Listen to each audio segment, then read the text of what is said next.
Everyone, thank you for coming up today. My old subscribers, thank you.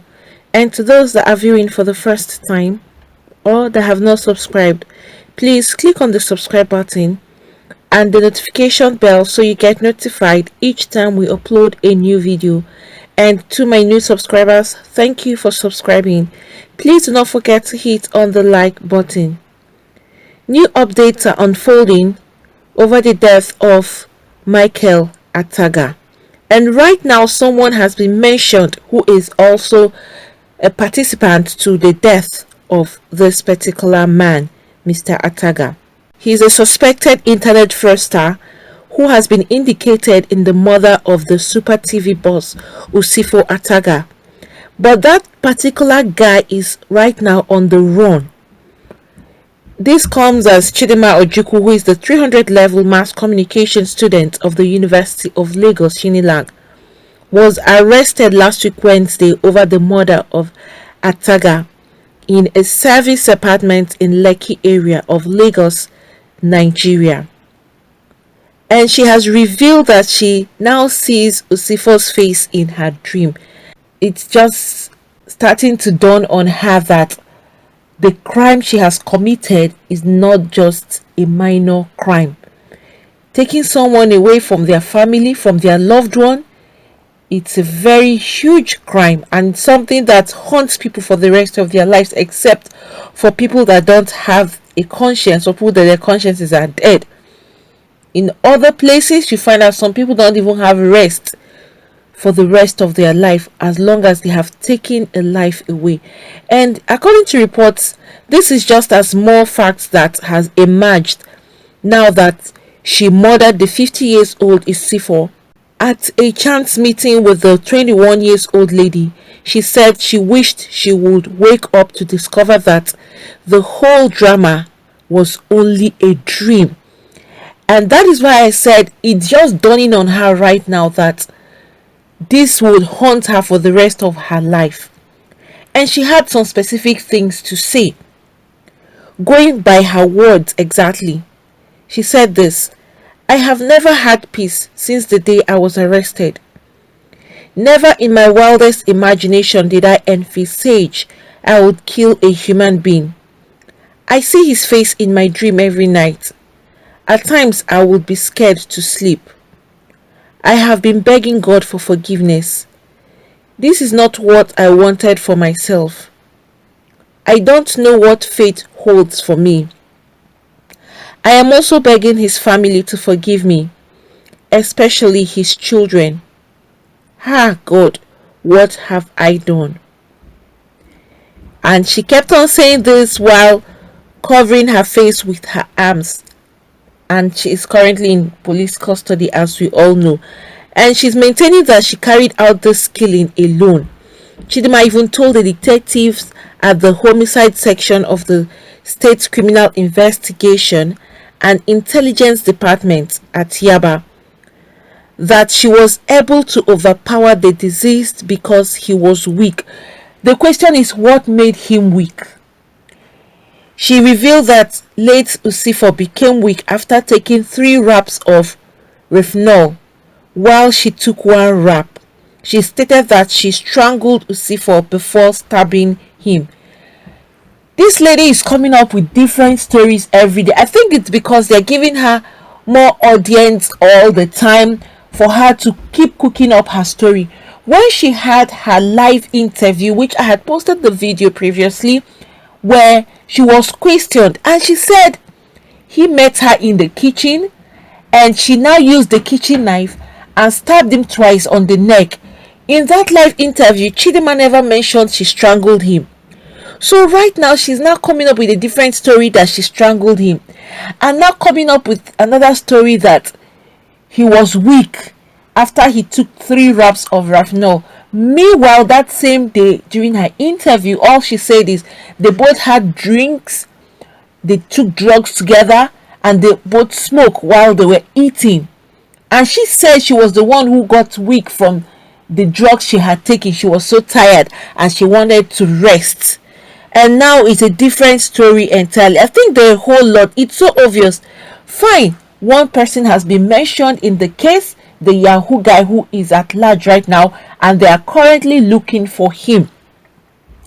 And she is bringing up new stories every day. How are they going to go about the investigation if they keep giving her audience to say things just the way it will suit her? And now she's now saying she wished it was all a dream. She's also saying that this is not what she wanted for her life. And all of these are coming up after she was arrested. So which means if you were not arrested, you wouldn't have seen this as a huge crime.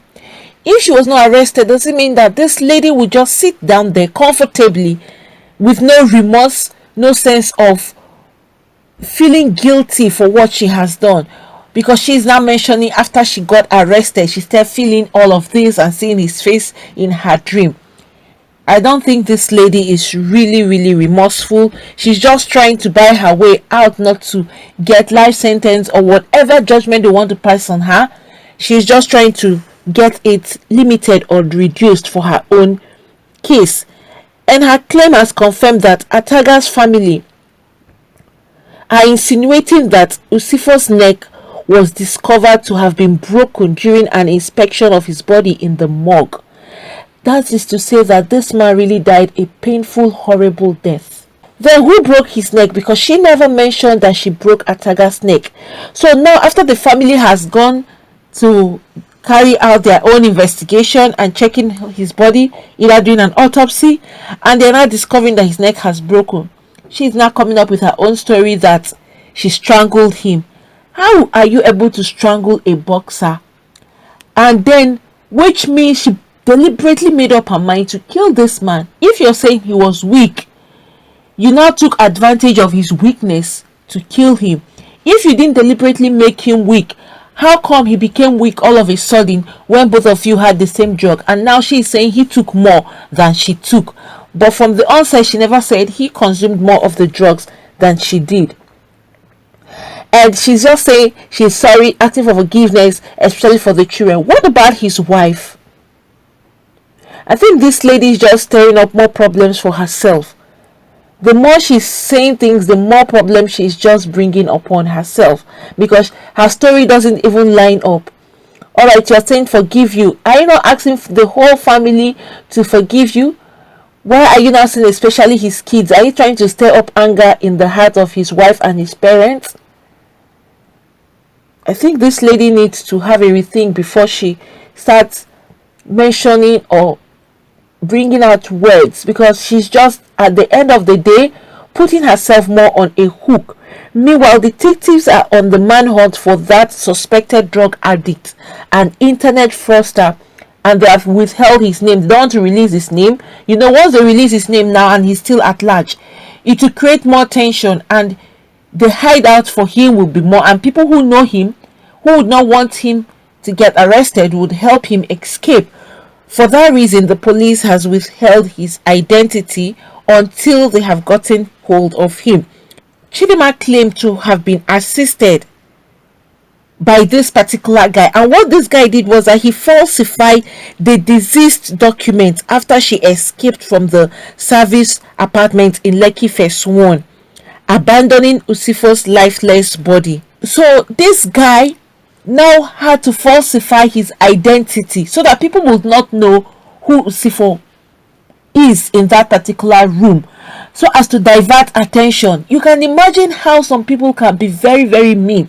This lady has been into this business. What brought about you falsifying his identity so that nobody will know that it is Michael Usifo that is lying there? People will take just one random man who brought a girl and they slept and he never woke up or he died, and then investigations will not be taken because he is a wealthy man. He has connections that they can easily trace her. But unfortunately for her, all those plans did not work out for this lady. This lady is so mean.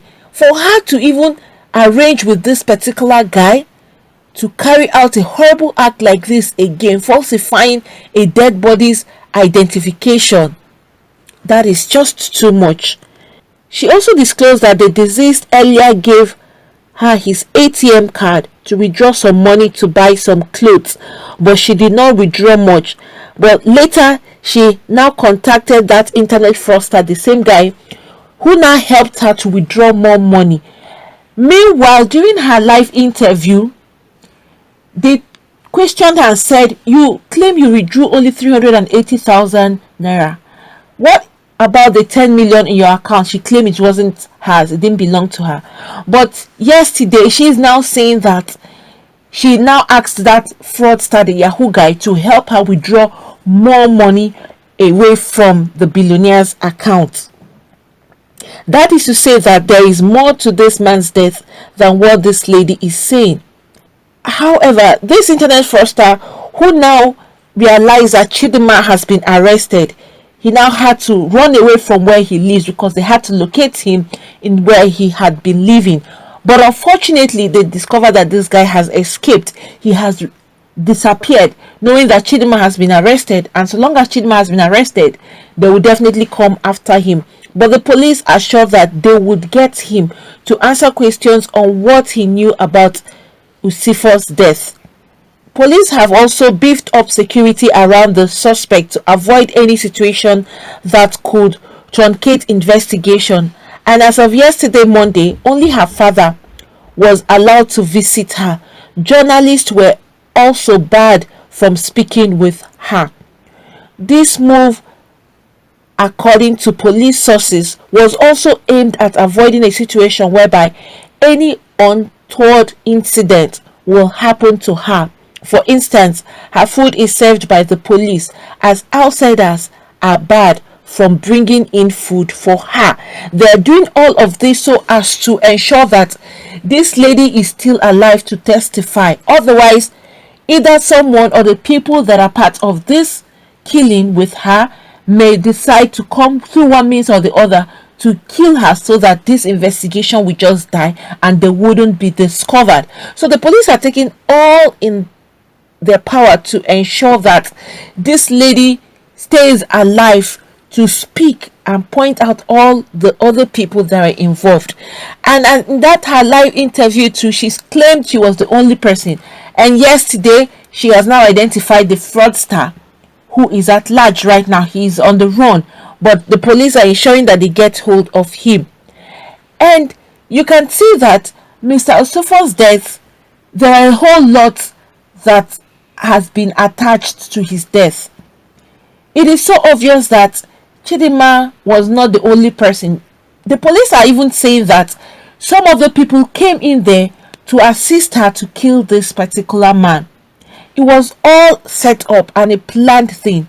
And Chidinma was given an impression as of Thursday when she was interviewed that it just happened. The man was coming on her and she didn't want that. And so that was how she now killed him. It didn't sound so real. It didn't sound so true. So it's so obvious that there are more information that this lady is keeping away. And the more she speaks, and they're giving her the audience, she is changing her story every day.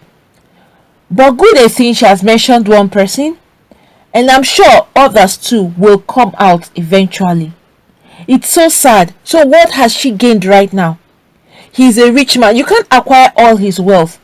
That's what some people tend to forget. People that are into killing people that you feel they are wealthy, you can't have access to all their funds. And once you even have access to the one you can have access to, in the end, sometimes they don't even enjoy this wealth. Sometimes the dead haunt them till they die. Look at Chidinma's case. Right now, the money she claimed she had to take, and that was because of the money she wanted Mr. Usifo, the money, she can't even enjoy the money again. And according to her, she's having to be afraid even when she wants to go to bed. She's now seeing Mr. Usifo's face. And you know, in some cases of death, some people don't rest until the people that have killed them are all dead. Some of them, their spirits will keep haunting all those people until they confess. And after they have confessed, you find out that their lives are never the same anymore. Chidinma was thinking all she would do is get rid of this man, have access to his money, and live the lavish life she wants to live. But unknown to her that it will still come back to her. I don't really know why people these days, if we find out, go through the news, watch everything, you will notice that the rate of killing has increased. Just like yesterday, the late Pajo Ayomike and his wife were found dead in their home. They were killed. And you'll be asking again, what has those elderly people done to anybody? Why resort into killing? The rate of killing these days is just like people are seeing ants on the street and you just step on the ants and walk and you don't care. People don't even value lives anymore. People tend to forget that these are people with families, with loved ones. Their loved ones are out there waiting for them to come back home, unknown to them that they've been attacked or killed. You know, sometimes you can never know the rate or the pain of losing a loved one until you've been affected directly. And I hope and pray that at the end they should find out all those that are involved in this killing. It's such a pity that Mr. Usifo was led and lured to his own death. However it turns out to be, more updates, I'll definitely notify my viewers and friends. But friends, from what you're hearing today with regards to what Chidinma has unfolded again, what do you all think? Do you think that there is more to this? Or do you think that there are more people that she's trying to hide? Either they've threatened her life, or what do you all feel? Please, whatever you think about this, put down your comments at the comment section. Friends, thank you for coming up today. Please don't forget to hit on the like button. Also subscribe and hit the notification bell so you get notified each time we upload a new video. Thank you. God bless you all.